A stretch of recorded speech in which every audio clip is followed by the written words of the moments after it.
ជំរាបសួរលោកនាងជាទីមេត្រីលំដាប់តទៅនេះខ្ញុំបាទសូសម្បូរសូមជូនព័ត៌មានរបស់វិទ្យុជាតិកម្ពុជាជាដំបូងសូមជូនមេត្តាព័ត៌មានសំខាន់នាយករដ្ឋមន្ត្រី Commonwealth Dominic ចាត់ទុកសម្ដេចតេជោគឺជាវចនានុក្រមអត្ថាធិប្បាយរបស់ពិភពលោកសម្រាប់ការស្វែងរកសន្តិភាពប៉ូលីសឥណ្ឌាបានចាប់ខ្លួនម្ចាស់ក្រុមហ៊ុនឱសថដែលផលិតថ្នាំសេរ៉ូក្អកដែលពាក់ព័ន្ធនឹងការស្លាប់នៃកុមារ17នាក់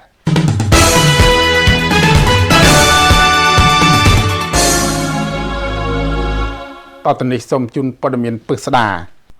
កឧត្តមបណ្ឌិត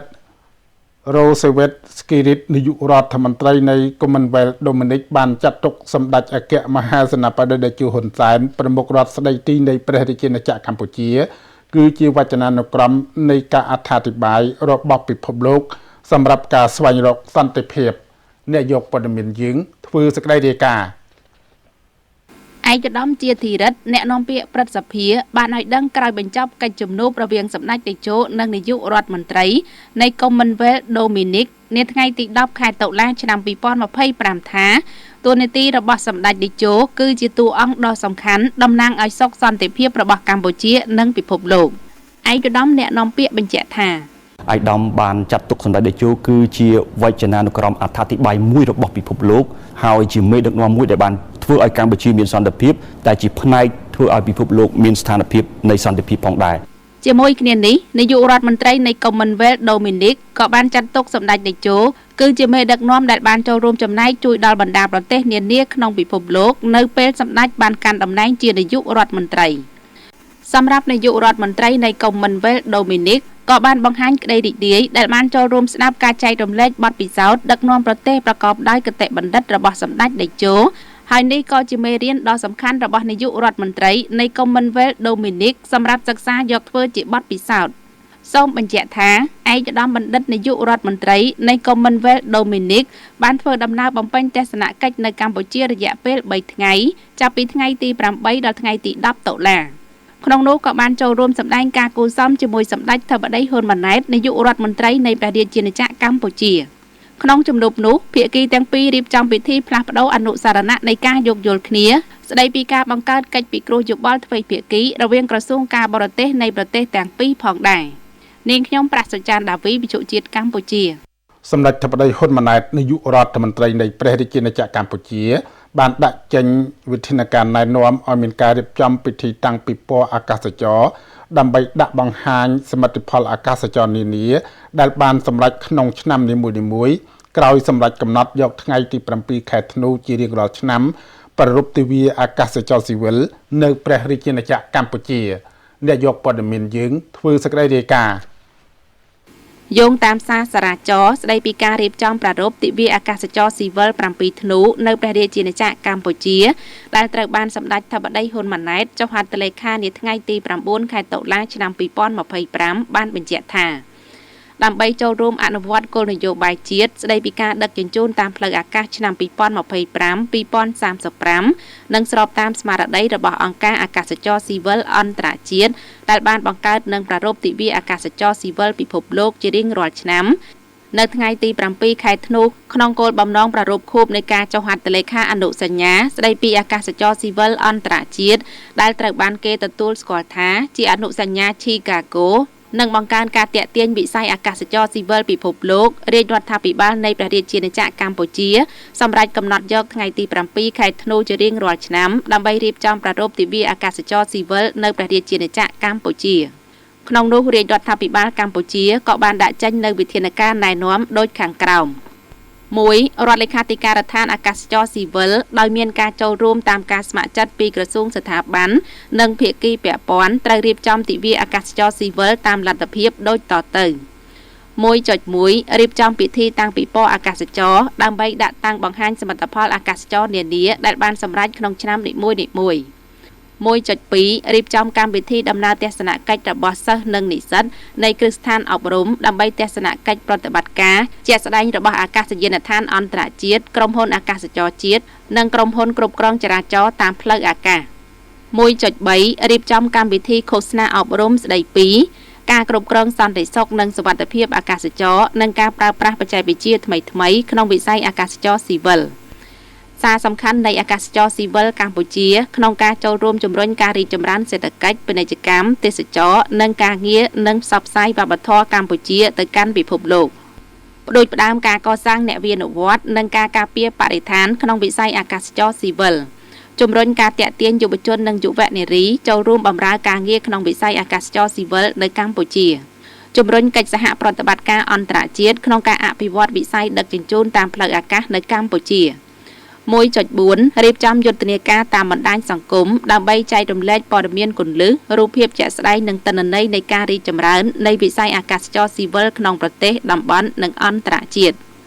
1.5 រៀបចំពិធីប្រគល់ពានរង្វាន់និងបានសរសើរដល់បុគ្គលិកទាំងរដ្ឋនិងឯកជនដែលមានស្នាដៃឆ្នើមក្នុងការបម្រើការងារក្នុងវិស័យអាកាសចរស៊ីវិល2ក្រសួងស្ថាប័ននិងភាគីពាក់ព័ន្ធចូលរួមផ្សព្វផ្សាយទិវាអាកាសចរស៊ីវិលនេះតាមលទ្ធភាពនាងខ្ញុំប្រាក់សុចាន់ដាវីវិទ្យុជាតិកម្ពុជាឯកឧត្តមបណ្ឌិតអៀងសុផាឡែតរដ្ឋមន្ត្រីក្រសួងបរិស្ថាននិងជាប្រធានក្រុមការងាររាជរដ្ឋាភិបាលចុះមូលដ្ឋានខេត្តត្បូងឃ្មុំក្នុងឱកាសជួបសំណេះសំណាលជាមួយសិស្សជ័យលាភីប្រឡងសញ្ញាបត្រមធ្យមសិក្សាទុតិយភូមិឆ្នាំ2025មកពីស្រុកអូរាំងឪត្បូងឃ្មុំពញាក្រែកខេត្តត្បូងឃ្មុំបានជំរុញឲ្យមានការចូលរួមកាន់តែច្រើនថែមទៀតបន្តសម្អាតតាមលំនៅឋានរៀងៗខ្លួនដើម្បីជំរុញឲ្យកម្ពុជាដែលជាផ្ទះរបស់យើងស្អាតប្រជាពលរដ្ឋមានសុខភាពល្អមានបរិស្ថានស្អាតនិងការរស់នៅប្រកបដោយចីរភាពឯកឧត្តមបានបន្តថាការបង្កើនភាពស្អាតរបស់ប្រជាពលរដ្ឋនៅតាមផ្ទះសម្អាតអនាម័យតាមកន្លែងការងារនិងមូលដ្ឋាននានាជួយបង្កើនសោភ័ណភាពមានអនាម័យទាក់ទាញទេសចរនិងធ្វើឲ្យមានសុខភាពល្អបើតាមប្រសាសន៍របស់ឯកឧត្តមបណ្ឌិតអៀងសុផាឡែតការចូលរួមពីថ្នាក់ដឹកនាំមន្ត្រីរាជការមកពីក្រសួងស្ថាប័នពាក់ព័ន្ធរដ្ឋបាលរាជធានីខេត្តអាជ្ញាធរមូលដ្ឋានកងកម្លាំងប្រដាប់អាវុធនិងសមត្ថកិច្ចគ្រប់ប្រភេទព្រះសង្ឃអង្គការយុវជនកម្ពុជាសមាគមអង្គការសង្គមស៊ីវិលវិស័យឯកជនដៃគូអភិវឌ្ឍនិងពីសិស្សានុសិស្សលោកគ្រូអ្នកគ្រូនិងប្រជាពលរដ្ឋទាំងនៅទីក្រុងនិងជនបទនិងជំរុញភាពស្អាតរបស់កម្ពុជាឲ្យបានល្អប្រសើរឯកឧត្តមរដ្ឋមន្ត្រីបានសង្កត់ធ្ងន់ថាភាពស្អាតនិងអនាម័យមិនគ្រាន់តែទាក់ទាញទេសចរប៉ុណ្ណោះទេប៉ុន្តែបានជួយដល់ការទាក់ទាញការវិនិយោគបង្កើនជីវភាពរស់នៅនិងសុខភាពរបស់ប្រជាពលរដ្ឋនៅតាមមូលដ្ឋានសូមបញ្ជាក់ថាស្របនឹងគោលនយោបាយនិងយុទ្ធសាស្ត្ររបស់រាជរដ្ឋាភិបាលក្រសួងបរិស្ថានបានដាក់ចេញយុទ្ធសាស្ត្រចក្រាវិស័យបរិស្ថានដោយអនុលោមតាមយុទ្ធសាស្ត្របញ្ចកោណដំណាក់កាលទី1របស់រាជរដ្ឋាភិបាលកម្ពុជានីតិកាលទី7នៃរដ្ឋសភានិងការដឹកនាំចង្អុលបង្ហាញដ៏ខ្ពង់ខ្ពស់ពីសម្ដេចមហាបវរធិបតីហ៊ុនម៉ាណែតនាយករដ្ឋមន្ត្រីនៃព្រះរាជាណាចក្រកម្ពុជាក្រសួងបរិស្ថានបានយកចិត្តទុកដាក់លើការអប់រំផ្សព្វផ្សាយតាមរយៈយុទ្ធនាការនានារួមមានយុទ្ធនាការបដិញ្ញាចិត្តថ្ងៃនេះខ្ញុំមិនប្រើថង់ផ្លាស្ទិកទេយុទ្ធនាការធ្វើសកម្មភាពកម្ពុជាស្អាតខ្មែរធ្វើបាននិងយុទ្ធនាការផ្លូវជាតិគ្មានសម្រាមនិងសំណល់ផ្លាស្ទិកជាមួយនឹងអ្នកពាក់ព័ន្ធទាំងអស់ឲ្យមានចំណេះដឹងលើភាពស្អាតលើដីភាពស្អាតក្នុងទឹកនិងលើមេឃដោយចាប់ផ្ដើមពីការធ្វើឲ្យស្អាតនៅក្នុងខ្លួនបុគ្គលម្នាក់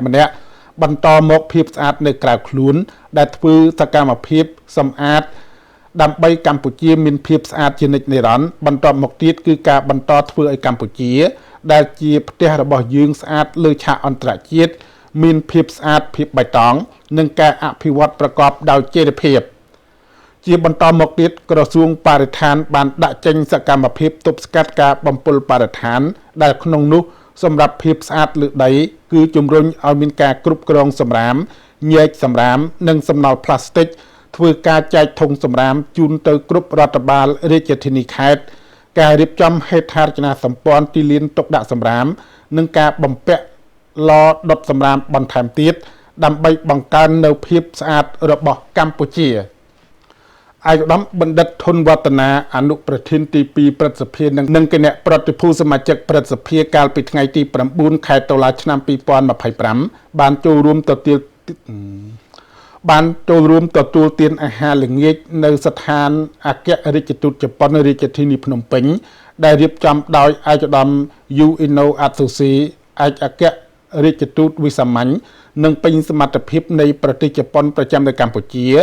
ដើម្បីពង្រឹងចំណងមិត្តភាពកម្ពុជាជប៉ុនឲ្យកាន់តែស៊ីជម្រៅឯកឧត្តមបណ្ឌិតអនុប្រធានទី2ព្រឹទ្ធសភាបានរំលឹកអំពីទំនាក់ទំនងការទូតរវាងកម្ពុជាជប៉ុនដែលមានឡើងតាំងពីឆ្នាំ1953ហើយត្រូវបានបន្តពង្រឹងនិងពង្រីកកាន់តែរឹងមាំដោយថ្នាក់ដឹកនាំរាជរដ្ឋាភិបាលនៃប្រទេសទាំងពីរលើសពីនេះប្រជាជនកម្ពុជាមានមនោសញ្ចេតនាល្អចំពោះប្រជាជននិងប្រទេសជប៉ុនដែលតែងតែជួយកម្ពុជាទាំងក្នុងវិស័យច្បាប់អប់រំសង្គមកសិកម្មនិងការដោះមីនជាដើមជាពិសេសចាប់តាំងពីឆ្នាំ1993រហូតមកដល់បច្ចុប្បន្នឯកឧត្តមបណ្ឌិតនិងឯកឧត្តមឯកអគ្គរដ្ឋទូតក៏បានពិភាក្សាគ្នាអំពីស្ថានភាពពិភពលោកដែលមានភាពតានតឹងផ្នែកសន្តិសុខនយោបាយនិងពាណិជ្ជកម្មដោយឡែកស្ថានភាពនៅតាមបណ្ដោយព្រំដែនកម្ពុជាថៃត្រូវបានមើលឃើញថានៅតែផុយស្រួយទោះបីមានបាត់ឈប់បាញ់ឯកឧត្តមបណ្ឌិតបានជម្រាបជូនឯកឧត្តមឯកអគ្គរដ្ឋទូតជប៉ុនថាកម្ពុជាត្រូវការសន្តិភាព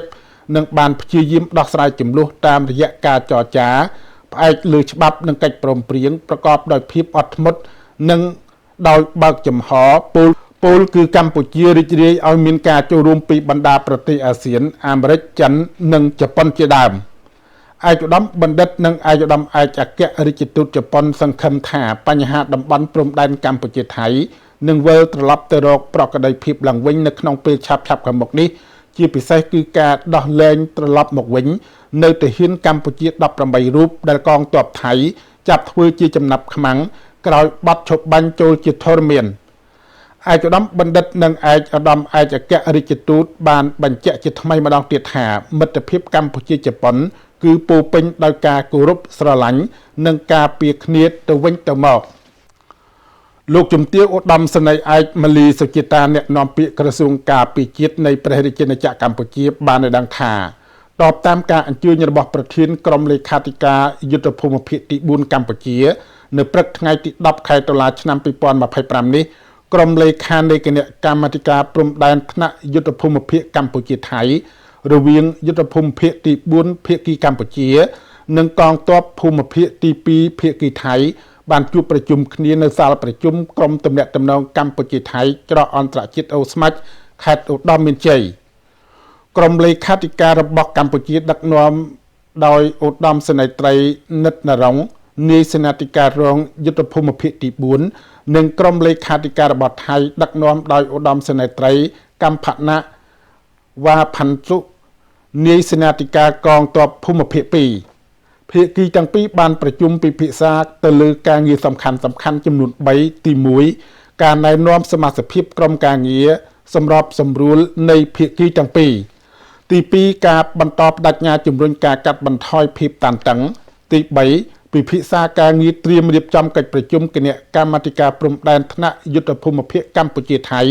ដែលគ្រោងនឹងប្រព្រឹត្តទៅនៅថ្ងៃទី15ដល់ថ្ងៃទី17ខែតុលាឆ្នាំ2025ខាងមុខនេះ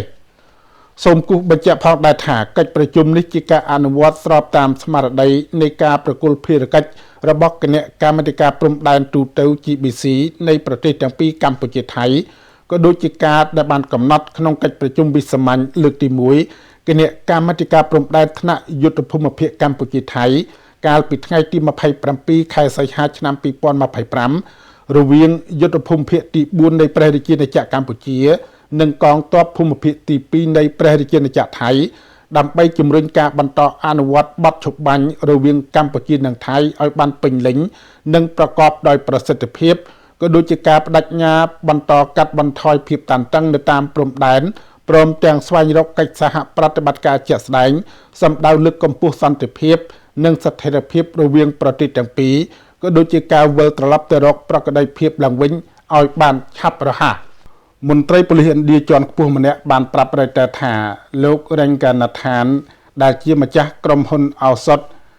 Srisan Pharmaceutical ដែលផលិតថ្នាំស៊ីរ៉ូក្អកដែលពាក់ព័ន្ធនឹងការស្លាប់នៃកុមារ17នាក់ក្នុងរដ្ឋ Madhya Pradesh ត្រូវបានចាប់ខ្លួនហើយនេះបើយោងតាមការចេញផ្សាយដោយសារព័ត៌មាន Reuters កុមារដែលភាគច្រើនមានក្រោមអាយុ5ឆ្នាំបានស្លាប់កាលពីខែមុនបន្ទាប់ពីប្រើប្រាស់ថ្នាំក្អកដែលមានសារធាតុពុលក្នុងបរិមាណលើសជិត500ដងនៃដែនកំណត់អនុញ្ញាតការស្លាប់ពាក់ព័ន្ធនឹងថ្នាំសេរ៉ូក្អករបស់ក្រុមហ៊ុនខាងលើនេះត្រូវហាមឃាត់នៅរដ្ឋមួយចំនួននៅក្នុងប្រទេសឥណ្ឌាបន្ទាប់ពីការធ្វើតេស្តគូបញ្ជាក់ថាតាមច្បាប់ឥណ្ឌាអ្នកផលិតថ្នាំត្រូវតែធ្វើតេស្តលើគ្រប់សារធាតុផ្សំនិងផលិតផលសម្រេចរបស់ខ្លួនឥណ្ឌាជាអ្នកផ្គត់ផ្គង់ 40% នៃថ្នាំពេទ្យសម្រាប់ប្រើប្រាស់នៅសហរដ្ឋអាមេរិកនិងច្រើនជាង 90% សម្រាប់ប្រទេសជាច្រើននៅអាហ្វ្រិកអាល្លឺម៉ង់នឹងផ្ដល់សិទ្ធិឲ្យប៉ូលីសបាញ់ទម្លាក់យន្តហោះដ្រូនដែលមិនស្គាល់អត្តសញ្ញាណច្បាស់លាស់ដូចជាដ្រូនដែលបានបង្កការរំខាននៅតាមអាកាសយានដ្ឋានពាសពេញទ្វីបអឺរ៉ុបនិងក្រុមមេដឹកនាំប្រទេសអឺរ៉ុបមួយចំនួនបានចាត់ទុកថាជាការធ្វើសង្គ្រាមកូនកាត់របស់រុស្ស៊ីនេះបើយោងតាមការចេញផ្សាយដោយសារព័ត៌មាន Reuters ច្បាប់ថ្មីខាងលើដែលត្រូវបានឯកភាពដោយគណៈរដ្ឋមន្ត្រីអាល្លឺម៉ង់កាលពីថ្ងៃពុធហើយក៏កំពុងរងចាំការអនុម័តចុងក្រោយពីសភាដើម្បីផ្ដល់សិទ្ធិអំណាចឲ្យប៉ូលីសអាចបាញ់ទម្លាក់យន្តហោះដ្រូននានា